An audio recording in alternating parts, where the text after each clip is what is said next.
This is down in the rocks around the back of Campbell Cove. You can see they've just recently blocked off the road here to do some work on the buildings, and they've shuffled the lanes across. So that right-hand lane used to be the parking lane, and that's now coming the other way. And there must be a cruise ship in because there's all these taxis coming out from the left. Hey! Hey!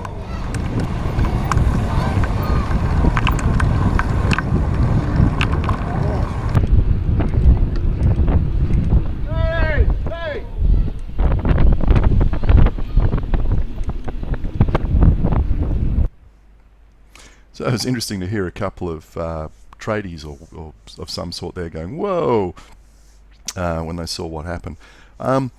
Now, what did I take away from this? Well, another day of a close call with a taxi driver who's not looking where he's going.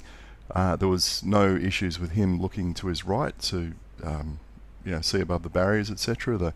They haven't done what some places do, where above the barriers they put that weld mesh fencing, and then they put these lovely advertisements for the what the development is on them, and they block visibility through it. None of that. He was up high. He could have seen straight over the concrete barriers and seen me coming. Maybe he did. And it was just one of those drivers that thought, oh, it's a bicycle, I'll just push out and they'll have to stop, because if they don't and we run into each other, it's not going to hurt me, but it's going to hurt him. I mean, some drivers do seem to have that that attitude. Now, the funny thing is, this was around 8 o'clock in the morning. Traffic was a shocker. I've speeded it up. That driver was then stuck behind me for the next 9 minutes.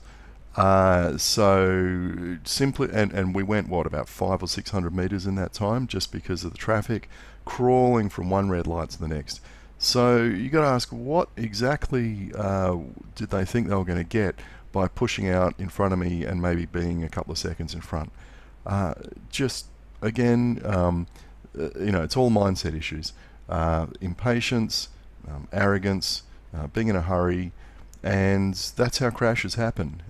Just no patience, and there was a taxi behind me. So was he going to give way to that taxi?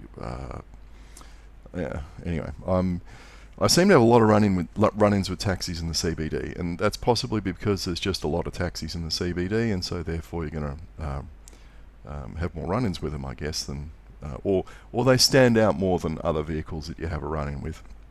Now, whether it's the drivers are under pressure, or they've been doing long shifts and they're fatigued, and they're just, they're so tired that they're not paying attention. Don't know what the story is, but boy, you got to watch out for them, or you end up with things like that. Thankfully, I had room to swing out and go around him, and he did brake, because otherwise we would have been smacking into each other, or if there was a car coming the other way and I would have had nowhere to go, could not have been good.